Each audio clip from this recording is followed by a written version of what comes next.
이렇게 청취와 회화를 위한 강세 규칙 특강을 이제 준비를 하게 된 것은 이, 어, 이 강세라는 게 사실은 굉장히 중요해요. 그 영어라는 언어를 배우기 위해서 이 근간이 되는 부분이기도 한데 많이 놓치기도 하고 또 영어 교육에서 많이 다루지 못하고 있는 부분이기도 해서 좀 중요하다고 여기는 부분이니까 네, 오늘 좀 차근차근히 한번 이 부분 좀 다지면 좋을 것 같다 이런 생각에 준비를 했습니다. 그래서 일단 이 특강 시작해 보도록 하겠습니다. 네. 여기 화면에 보이는 이 목차, 이대로 이제 순서가 진행이 될 텐데요. 제가 먼저 이제 미국에 처음에 여행을 갔을 때, 미국 갔을 때 경험했던 에피소드를 토대로 여러분과 이야기를 한번 나누면서 얘기를 시작해 볼게요. 또 강세란 게 뭔지 간단하게 설명하면서 얘기를 한번 해볼 거고요. 한국어와 영어, 어떤 언어적 특성 때문에 강세의 패턴, 차이가 생기는지 그런 것들도 한번 살펴보도록 할게요. 또 영어 강세에서는 어떤 대표적인 패턴이 있는지, 절대적이지는 않지만 어떤 패턴이 좀 두드러지는지 이런 것들을 얘기 나눠볼 거고요.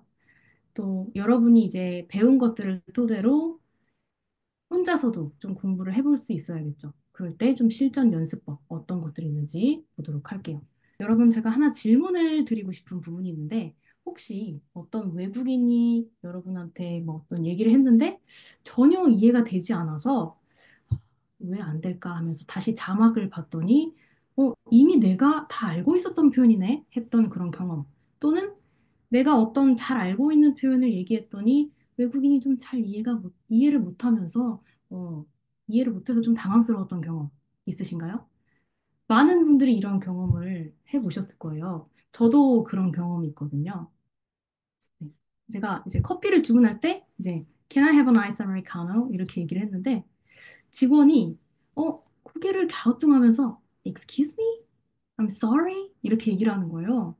난 분명 잘 알고 있는 표현이라 생각해서 얘기를 했는데 직원이 잘 못 알아들었나 하고 다시 한번 One ice americano? 이렇게 얘기를 했죠. 그랬더니 이제서야 직원이 잘 알아듣고 제 주문을 받더라고요.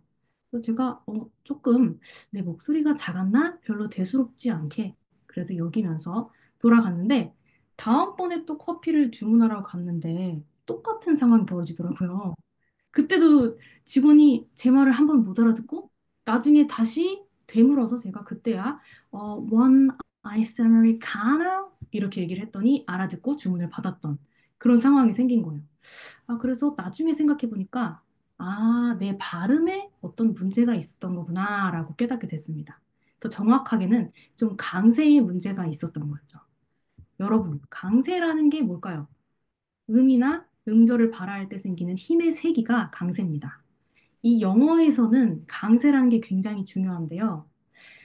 영어의 한 단어마다 특별하게 더 강하게 발음해줘야 되는 부분이 있어요. 그런데 이 부분을 우리가 잘 모르는 상태로 그냥 한국어에서 말하듯이 우리 한국어 그 습관을 그대로 적용해서 얘기를 하면 의사소통이 잘 안 되고 메시지도 혼란을 초래할 수 있는 그런 결과가 생깁니다. 네. 그래서 앞에서 제가 커피를 주문할 때도 그냥 잘 모르는 상태에서 강세의 개념이 잘 없을 때 Can I have an ice americano? 뭐 이런 식으로 아무렇게나 얘기를 할 때 못 알아들었다가 이 아메리카노라는 단어에 제대로 된 발음 기호. 여기 지금 발음 기호에서 이 빨간색 표시되어 있는 거 있죠. 이 위에 점 찍혀 있는 부분 뒤에 강세를 줘야 된다라는 의미예요.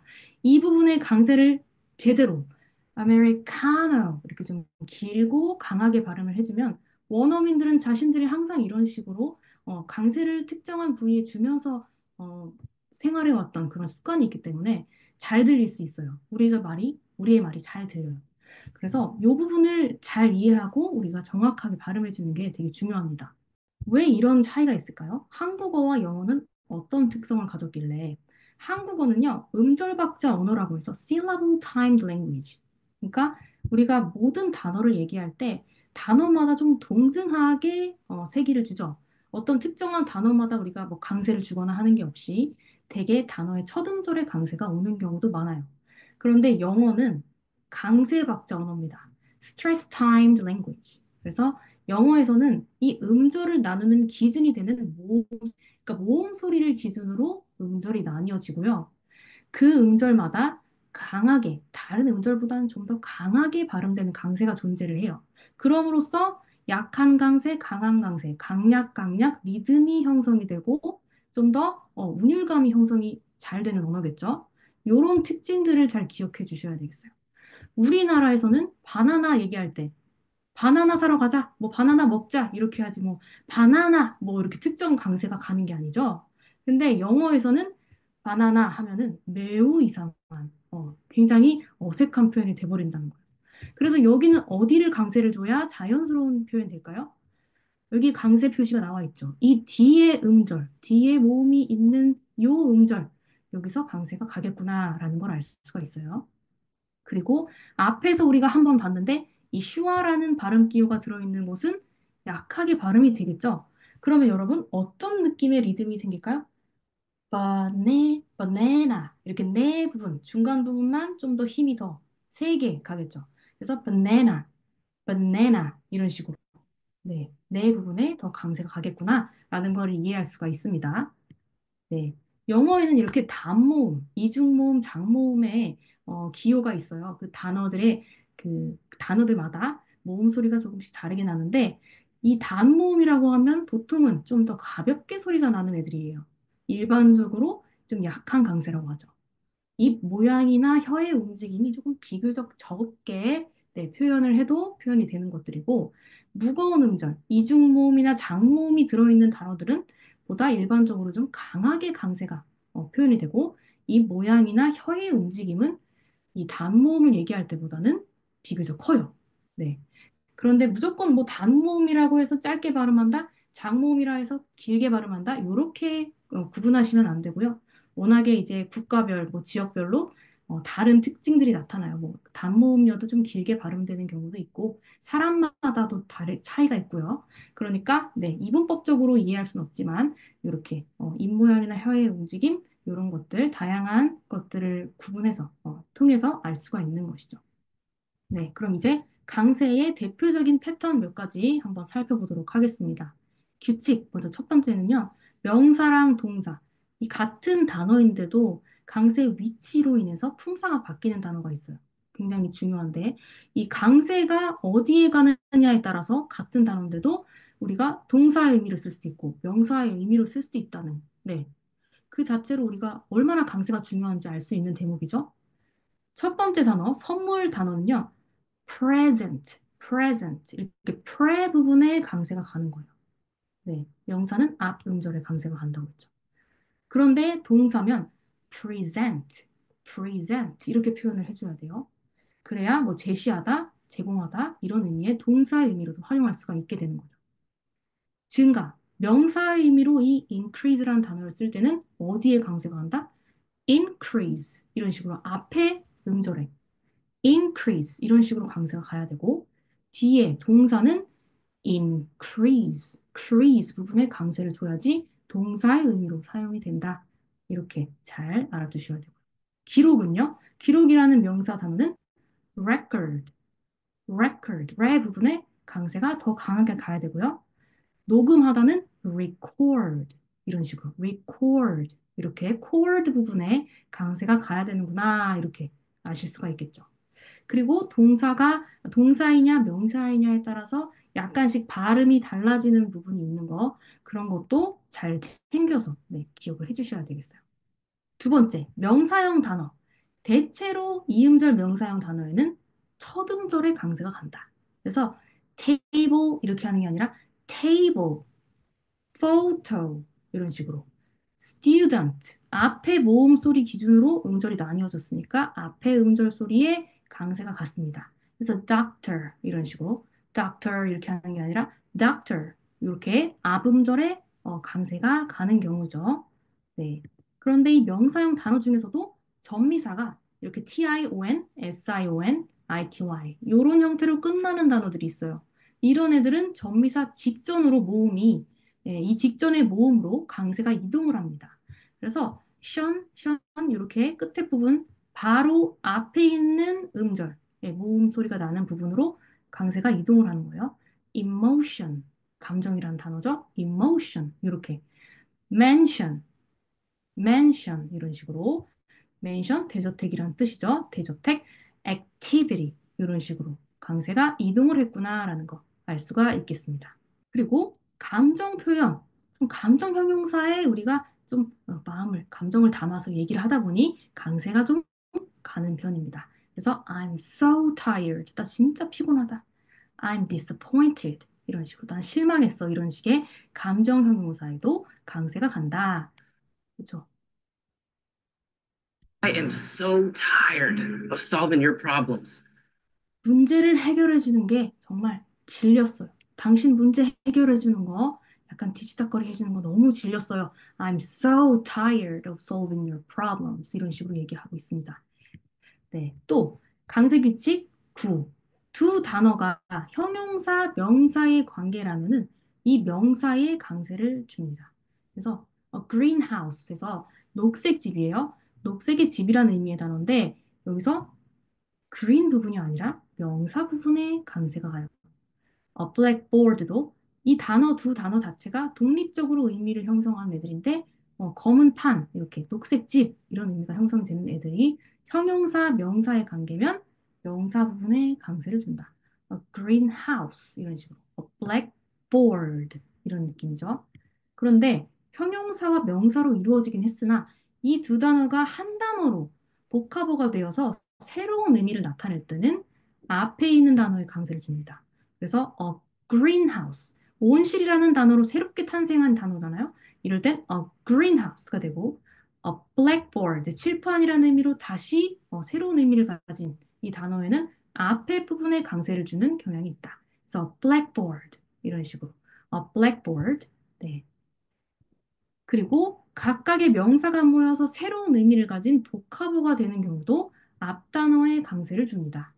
그래서 newspaper, 뉴스도 어떤 소식이라는 의미로 따로 독립적인 역할을 할 수 있었던 단어고, paper도 종이라는 의미의 단어였겠지만 하나의 단어가 됐어요. 둘이 결합해서 이렇게 복합어가 된 경우엔 newspaper 이렇게 앞 단어에 강세를 준다는 겁니다. 그래서 신문이라는 단어가 되었고, 교실, 뭐 축구, 뭐 이런 식으로 풋볼, 네, 이런 식으로 새로운 의미가 형성된 경우에 이렇게 앞 단어에 강세를 준다. 네, 또 시간이나 장소처럼 약속 시간과 같이 중요한 정보가 나오면 또 강세를 줍니다. So it's this Friday at a. 그쵸? 이번 주 금요일이야. 8시. So it's this Friday at a. 네, 또한 대조어. 서로 대조되는 의미가 있는 표현에도 강세가 주로 갑니다. I was never sure before, but now, yeah. 네, 그전에는 확신이 없었는데 이제 알겠어. I was never sure before, but now? 네, 확실하게 이전에, 이전과 지금 다르다는 게 좀 강조가 되어서 느껴지는 거죠. 네, 여러분, 지금까지 우리가 규칙들을 한번 보고 거기에 맞는 예시들을 한번 같이 살펴봤는데요. 아마 지금쯤 단어나 이렇게 여러 가지 강세 규칙, 단어에 오는 어떤 음절에 강세를 줘야 되는 규칙 같은 거 일일이 다 하나씩 암기하기 위해서 해야 할 것들이 많겠다. 좀 걱정하시는 분도 많을 것 같은데 문장에 있어서, 더 긴 문장에 있어서는 어떻게 강세를 다 지켜야 되나 이런 걱정. 네, 사실은 안 하셔도 된다. 문장에서는 또 문장만의 어떤 강세를 주는 패턴이 있습니다. 자, 일반적으로 실질적인 의미를 전하는 내용어 또는 문법적인 구조를 형성하는 주요한 의미는 전달하지 않는 기능어에 따라서 이 문장에서는 강세 위치가 달라질 수가 있어요. 예시를 보도록 할게요. 여러분 또 이제 내용어랑 기능어 이렇게 구분이 돼서 알아놓으실 수 있다 이렇게 하면은 요 품사들을 또 어떻게 나눠서 기억해야 할까 고민이 많아지실 텐데 그러실 필요가 없어요. 네. 사실 우리가 문장을 얘기할 때 가장 기억해야 할 부분은 내가 얘기하고 싶은 그 화자가 얘기하고 싶은 의도가 무엇인가, 가장 중요한 핵심 메시지가 무엇인가 이 부분을 가장 중요하게 보셔야 되는 거예요. 우리의 핵심 메시지에는 보통 내용어가 포함되어 있을 경우가 많고, 그렇기 때문에 내가 전달하고자 하는 내용이 뭔지만 잘 기억해 주시면 되겠죠. 그러니까 조이, 언제까지 이런 식으로 할 거야? 라는 이 문장. How long are you going to keep doing this, Joy? 이 부분에서 내가 중요하다고 생각하는 부분이 더 강조가 자연스럽게 되는 겁니다.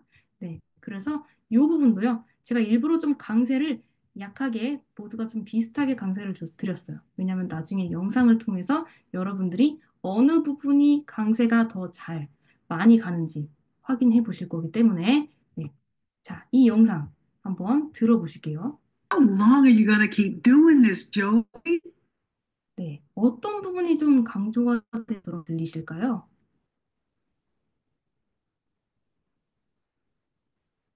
네, how long 하고 keep doing this, Joey? 이 부분이 좀 더 상대적으로 잘 들리지 않으셨어요? How long 얼마나 오래, 그리고 keep doing, 계속 할 것이냐, 이런 의미의 가장 중요한 핵심입니다. 그렇죠? 조이라는 이 사람에게 너 얼마나 오랫동안 이렇게 할 거야, 자꾸 이렇게 할 거야, 이런 의미가 되는 거죠. 그 부분이 핵심이기 때문에 are you going to는 조금 빠르게 약화되어서 처리되는 그런 느낌이 있었죠. How long are you going to keep doing this, 네, Joey? keep doing 이 부분이 사실 강조가 되어야 되는 부분이라 이렇게 세 개 발음이 되었다. 네. 그래서 보면 이렇게 how long, keep doing this, Joey 이 부분이 조금 더 강조가 되었는데 알고 보니 내용어에 해당하는 애들이 많더라. 이렇게 볼 수가 있어요. 핵심 메시지가 내용어에 속하기가 쉽겠구나. 그렇죠? 알 수가 있죠. 언제까지 이런 식으로 할 거야? How long? Keep doing this, Joey. 그래서 나머지는 기능어에 속하는 아이들이 네, 좀 이렇게 약화되어서 처리가 되는 그런 경향 우리가 느껴볼 수가 있습니다. 그래서 문장에서의 영어 강세 어떤 것이 중요하냐? 여러분들이 가장 기억하셔야 될 거는 가장 중요한 단어에 강세를 주어서 화자의 의도를 전달하는 그런 것에 가장 포인트를 두고 말을 해야 되겠죠. 네, 화자의 의도 가장 중요한 부분입니다.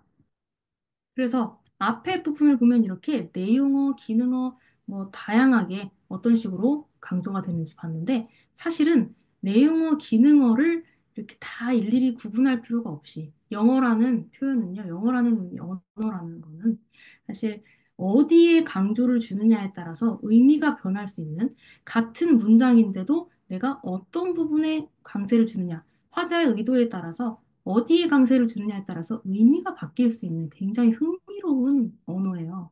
네, 우리나라 문장에서는 그럴 수 있는 경우가 많이 없죠.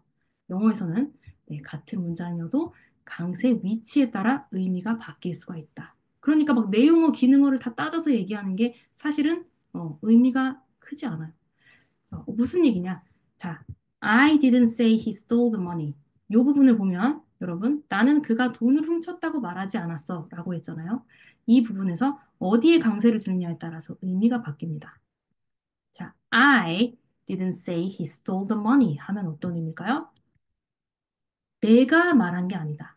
I didn't say he stole the money 하면 내가 그가 돈을 훔쳤다고 말하지 않은 건데, 내가 말하지 않았는데 이 부분이 강조가 되는 거예요.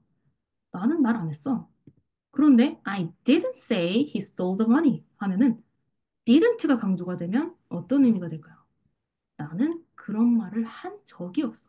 한 적이 없어. 이 부분이 뭐가 돼요? 네. 그가 돈을 훔쳤다는 말을 한 적이 없어. 이런 의미가 되고. I didn't say he stole the money 하면 뭐가 강조가 돼요? he. 그러니까 그가 돈을 훔쳤다고 말한 적이 없다. 그가 아니라 다른 사람이 훔쳤다고는 했지. 그렇게 다른 의미가. 이런 의미가 되는 거예요.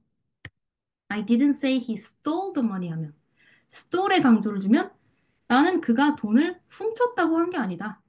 그가 돈을 뭐 빌렸다 그랬지. 또는 뭐 그가 돈을 썼다 그랬지. 이런 식으로 다른 의미이지 훔쳤다는 의미는 아니야. 여기에 포커스가 가는 것이죠. I didn't say he stole the money 하면은 어떤 의미가요? 당연히 예, 돈을 훔쳤다고 한 게 아니다. 다른 건 훔쳤다고 했지만 돈을 훔쳤다고 한 건 아니다. 이런 식으로 의미가 바뀐다는 거예요. 여러분, 이렇게 강세라는 게 얼마나 중요한지, 영어에서 얼마나 중요한 역할을 하는지 우리가 참 어, 이해를 할 수 있는 그런 부분이죠. 네. 그래서 여러분 지금까지 일반적인 강세 규칙, 많은 경우에 이렇게 적용이 될 수 있는 강세 규칙을 한번 정리를 해봤는데요. 네, 쭉 보시고. 그런데 중요한 거는 이 강세에는요, 절대적인 규칙이 없다는 거. 언어는 항상 유연한 것이니까 그런 부분 잘 기억해 주시면서 발음 기호 사전을 활용하면서 자주 듣고 말하는 연습이 굉장히 중요하다. 네, 이 부분을 좀 꼭 강조드리고 싶습니다. 여러분, 그래도 이제 앞으로 좀 여러분들이 더 강세를 관심을 가지고 보시면서 영어 회화 학습을 해나가면서 같이 이렇게 좀 더 주의 깊게 관심 있게 보시게 되면은 앞으로의 영어 청취나 회화 공부에 있어서 크게 저 도움을 받을 수 있을 것이다 생각이 됩니다. 네, 여러분, 저는 여기까지 이제 특강을 마치도록 하겠고요. 제 특강이 좀 도움이 되었으면 하는 마음입니다. 네, 그러면 궁금한 거 있으신 분들은 질문해 주시면 되겠습니다.